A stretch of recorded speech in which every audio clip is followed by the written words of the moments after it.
Hello my dear student, hi hello ছোড়ো আর সবাই পড়াশোনা করো, ঠিক আছে?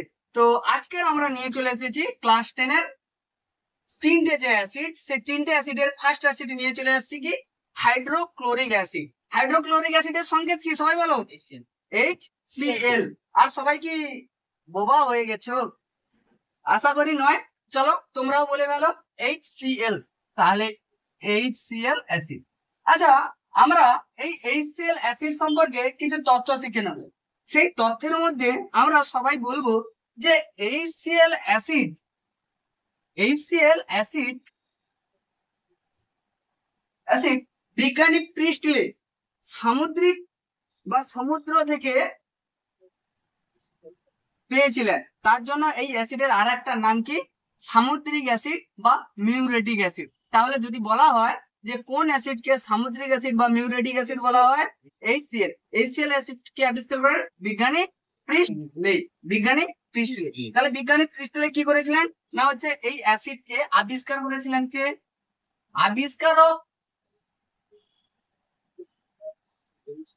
আবিষ্কারক বিজ্ঞানী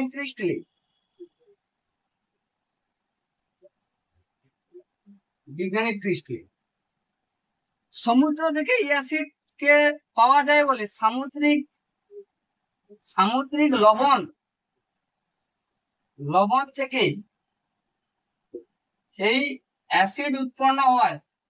এই অ্যাসিড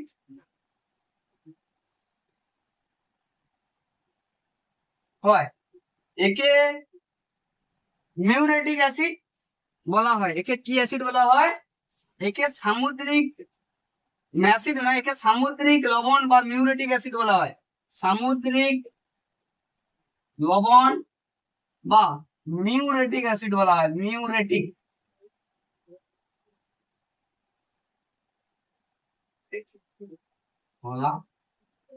চলো তাহলে আমরা এর প্রাথমিক পর্যায়ে কিছু বৈশিষ্ট্য পেয়ে গেলাম। এদিকে সবাই একটু ধ্যান দাও। তাহলে প্রাথমিক পর্যায়ে আমরা কি কি পেয়ে গেলাম না, এই HCl অ্যাসিডের আবিষ্কর্তার নাম কি? বিজ্ঞানী প্রিস্টলে। সবাই একসঙ্গে, বিজ্ঞানী কি? প্রিস্টলে। এবং এই HCl অ্যাসিড কোথা থেকে পাওয়া গিয়েছিল প্রথম? না সামুদ্রিক জলে পাওয়া গেছিল। তাই এই অ্যাসিডের আর একটা নাম কি? সামুদ্রিক লবণ বা মিউরেটিক অ্যাসিড। সামুদ্রিক লবণ বা কি? Muriatic acid. Is that clear? Yes or no? Yes. Okay. তো চলো নেক্সট আমরা প্যারার দিকে চলে যাব। এই HCl অ্যাসিডের কিছু বৈশিষ্ট্য। তাহলে কি একজন মানুষ তার বিশেষ কিছু বৈশিষ্ট্য থাকে, সেরকম ভাবে এই HCl অ্যাসিডেরও কি আছে? বিশেষ কিছু বৈশিষ্ট্য। HCl এর বৈশিষ্ট্য। চলো সবাইকে একটু একটু করে বলে দেওয়া যাবে? তাহলে আমরা 1 নম্বরে চলে যাব। এটি একটি বর্ণহীন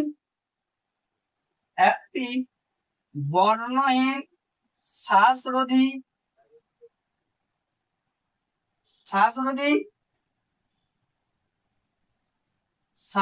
ঠিক আছে, শ্বাসরোধী ঝাঁঝালো গ্যাস। ঠিক আছে, HCl কি? শ্বাসরোধী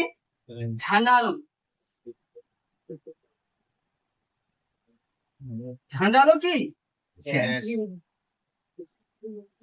HCl কি? শ্বাসরোধী একটা কি ঝাঁঝালো গ্যাস। এরা শ্বাসরোধী মানে কি? নিঃশ্বাস প্রশ্বাস কি করতে পারে? আটকে দিতে পারে। ঠিক আছে, এমন।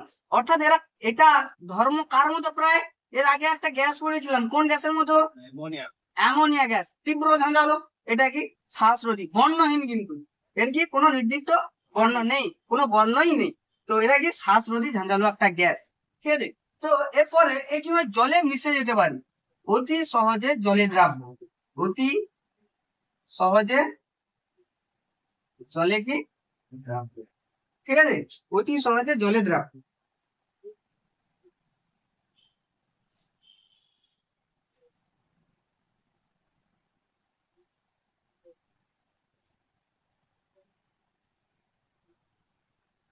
আচ্ছা, তাহলে এই দুটো বৈশিষ্ট্য অবভিয়াসলি মনে থাকবে যে HCl এর বৈশিষ্ট্য কি না, এটি একটি বর্ণহীন শ্বাসরোধী গ্যাস, অতি সহজে জলে দ্রাব্য। আর একটা বিশেষ বৈশিষ্ট্য বলে দিই।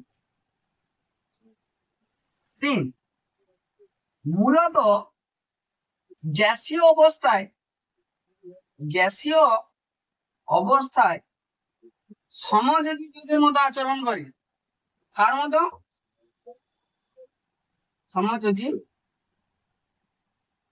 যৌগের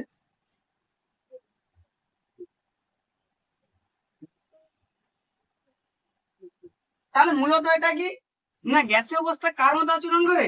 সমযোজী যৌগের মতো আচরণ করে। সবাই একটু আমার দিকে তাকাও তো, আমাকে একটু বলো তাহলে সমযোজী যৌগের মধ্যে ইলেকট্রন বিন্যাস অর্থাৎ লুইস ডট না ইলেকট্রন ডট দেখা যায়? সমযোজী যৌগের মধ্যে ঠিক করে ভেবে একটু বলো সবাই, সমযোজী যৌগের মধ্যে লুইস ডট না ইলেকট্রন ডট দেখা যায়? समयोजী যৌগের মধ্যে लुईस डॉट দেখা যায়। इतना भी भूल कैसे हो सकता है भैया? हाँ, लुईस डॉट দেখা যায়।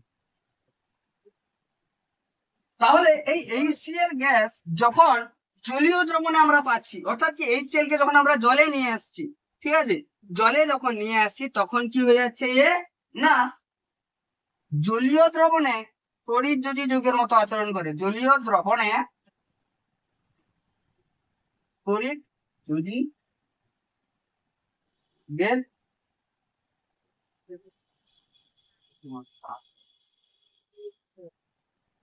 তাহলে এটা জলীয় দ্রবণে এর মধ্যে লুইস ডট ঘটবে না ইলেকট্রন ডট ঘটবে? এদিকে সবাই, জলীয় দ্রবণে এর মধ্যে লুইস ডট না ইলেকট্রন ডট কি ঘটবে?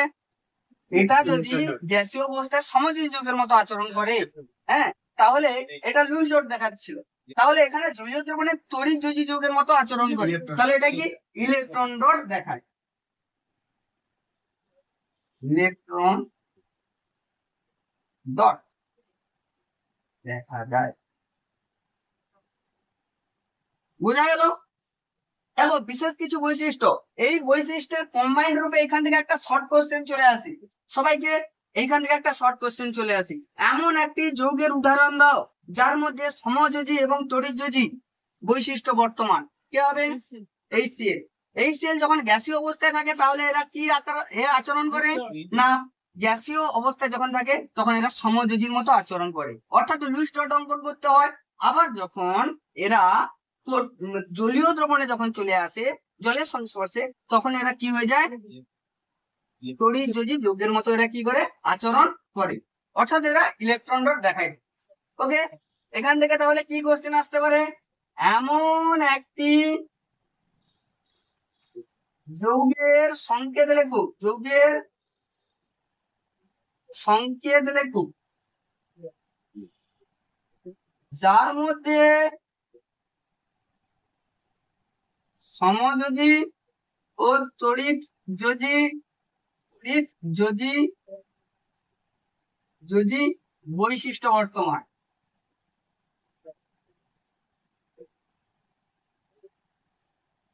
হলো, এমন একটি যৌগের সংকেত লেখো যার মধ্যে সমযোজী ও তড়িৎযোজী বৈশিষ্ট্য কি বর্তমান। বুঝা গেল? তাহলে কোন যৌগ এটা? না হচ্ছে HCl যৌগ বা acid. HCl acid. HCl actually যখন এমনি অবস্থায় থাকে তখন এরা কি করে না হচ্ছে গ্যাসীয় অবস্থায় যখন থাকে তখন এরা সমযোজী যৌগের মতো আচরণ করে। আবার যখন এরা জলে দ্রবীভূত হয়ে যায় তখন এরা কি হয়ে যায়? তড়িৎযোজী যৌগের মতো আচরণ করে। তো লেটস স্টার্ট সেকেন্ড। ওকে, চলো তাহলে এর পরবর্তী পর্যায়ে আমরা চলে আসছি কি HCl প্রস্তুতিকরণ। তাহলে দেখো এই HCl থেকে দুটো জিনিস আছে, যে HCl এর প্রস্তুতিকরণ। তাহলে আমরা যদি HCl উৎপন্ন করব তাহলে HCl এর প্রস্তুতি দেখো H2O Cl2 gas, H2O Cl2 gas সিলিকার উপস্থিতিতে, কার উপস্থিতিতে? সিলিকার উপস্থিতিতে, সিলিকা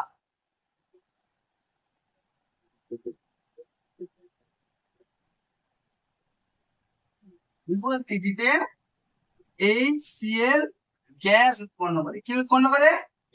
গ্যাস উৎপন্ন করে। তাহলে কি বুঝতে পারলে না হাইড্রোজেন এবং ক্লোরিন, ক্লোরিন যে গ্যাস তাকে সিলিকার উপস্থিতিতে কি উৎপন্ন করতে পারে না হচ্ছে HCl গ্যাস উৎপন্ন করতে পারে। তাহলে আমাদের মধ্যে বিক্রিয়া দেখে নেওয়া যাক। তাহলে এখানে তোমরা সবাই এদিকে তাকিয়ে বলো যে এখানে বিক্রিয়ক কারা? হাইড্রোজেন এবং ক্লোরিন। আর বাদ বাকি কি সবাই কি বোবা? হাইড্রোজেন আর কি ক্লোরিন, সবাই কি হাইড্রোজেন আর ক্লোরিন। তাহলে H2 plus Cl2, H2 plus কি Cl2, এখান থেকে আমরা কি চলে আসবো H আর C, HCl। উদ্দেশ্য কিন্তু আমাকে দেখতে হবে কি উৎপন্ন করছে HCl। দেখো এপাশে হাইড্রোজেন দুটো, এপাশে ক্লোরিন, 2HCl হয়ে গেছে। 2HCl কি উৎপন্ন করবে? গ্যাস। যেহেতু এরাও গ্যাস আর এরাও কি গ্যাস।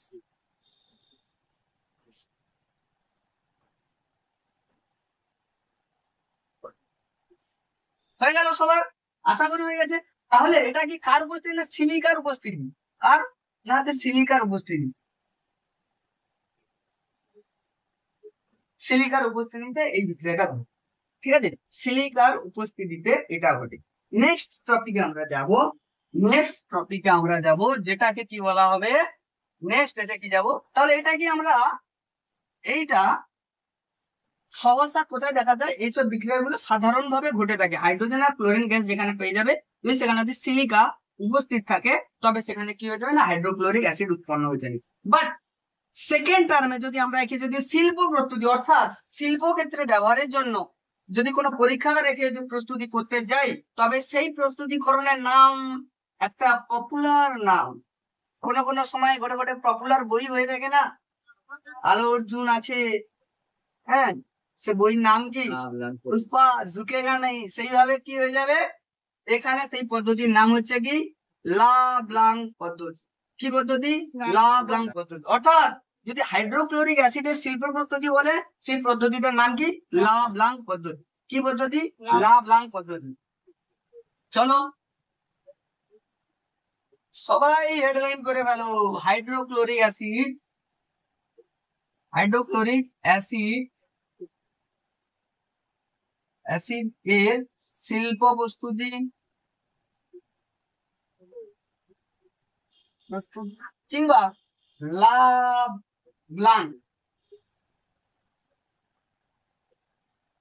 পদ্ধতিতে কিভাবে এই সেল প্রস্তুত করা হয়।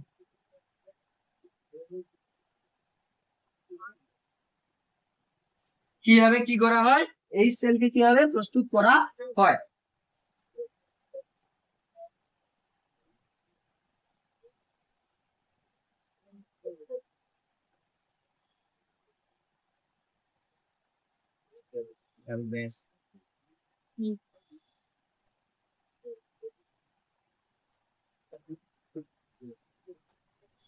দেখো সাধারণ লবণ, প্রথমেই আমরা চলে আসবো কি সাধারণ লবণ। সাধারণ লবণ, সাধারণ লবণের সংকেত কি? কে বলতে পারবে? খাদ্য লবণের সংকেত কি? NaCl। गुड, जोश आया अभी, अभी तो जोश आया, अंदर में अभी जोश आया। NaCl, এই NaCl সাধারণ লবণের সঙ্গে H2SO4, এটাকে কি বলা হয়? H2SO4 কি অ্যাসিড? Sulphuric acid. সালফিউরিক অ্যাসিডের বিক্রিয়ায় সালফিউরিক অ্যাসিড কে 150 থেকে 200 ডিগ্রি সেন্টিগ্রেড উষ্ণতায় উত্তপ্ত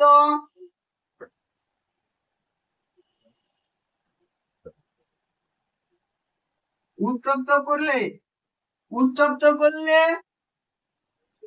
দুটি ধাপে HCl উৎপন্ন হয়, কিন্তু দ্বিতীয় ধাপে তাপমাত্রার পরিবর্তন ঘটাতে হয়। দ্বিতীয় ধাপে তাপমাত্রার পরিবর্তন ঘটাতে হয়, তাপমাত্রার পরিবর্তন ঘটাতে হয়। দ্বিতীয় ধাপে কি করা হয়? তাপমাত্রার পরিবর্তন ঘটাতে হয়। কত ডিগ্রি সেন্টিগ্রেড? না দ্বিতীয় ধাপের জন্য 550 ডিগ্রি সেন্টিগ্রেড তাপমাত্রার প্রয়োজন হয়। তাহলে প্রথম ধাপে তাপমাত্রা কত? না 150 থেকে 200 ডিগ্রি সেন্টিগ্রেড। এখানে একটা সোডিয়াম বাইসালফেট নামে একটা অন্তর্বর্তী যৌগ উৎপন্ন হবে। সোডিয়াম বাইসালফেট নামক একটা অন্তর্বর্তী যৌগ উৎপন্ন হবে। পরবর্তী পর্যায়ে সোডিয়াম বাইসালফেট এবং আবারও লবণের সঙ্গে বিক্রিয়া করে কি উৎপন্ন হবে? হাইড্রোজেন ক্লোরাইড নামক, অর্থাৎ হাইড্রোজেন ক্লোরাইড অ্যাসিড কি হবে উৎপন্ন হয়ে যাবে। তো চলো লেটস স্টার্ট দিস রিঅ্যাকশন। কি হয়েছে?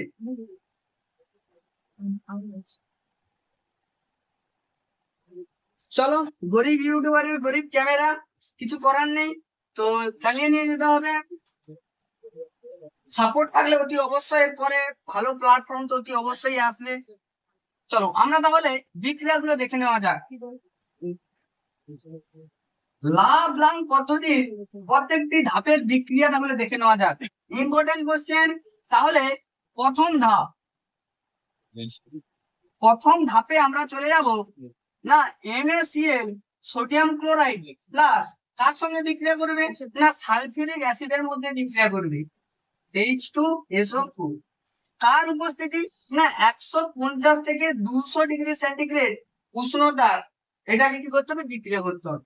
দেখো আমি সবসময়ের জন্য বলি যে তোমরা ক্যাটায়ন আর হচ্ছে অ্যানায়নে ভেঙে নেবে প্লাস H2SO4। দেখো এটাকে আমরা ক্যাটায়ন অ্যানায়নে ভাঙার থেকে আমার মনে হয় যেহেতু আমরা বাইসালফেট যৌগ উৎপন্ন করতে চাইছি তার জন্য এর একটা হাইড্রোজেনকে এখানে ঢুকিয়ে দাও, এর একটা ক্লোরিনকে এই পাশে নিয়ে চলে আসো, এর একটা হাইড্রোজেনকে এখানে নিয়ে চলে আসো, আর এই সালফেটটা এই জায়গায় চলে আসো। তাহলে দেখো Na একটা হাইড্রোজেন এই জায়গায় ঢুকে যাচ্ছে H, আর SO4 তো এমনিতেই আসবে NaHSO4 প্লাস এখানে তো একটা হাইড্রোজেন আছে প্লাস H, আর এখান থেকে একটা Cl যাবে HCl। দেখে নাও এতদূর পর্যন্ত তোমরা পারলে কিনা। HCl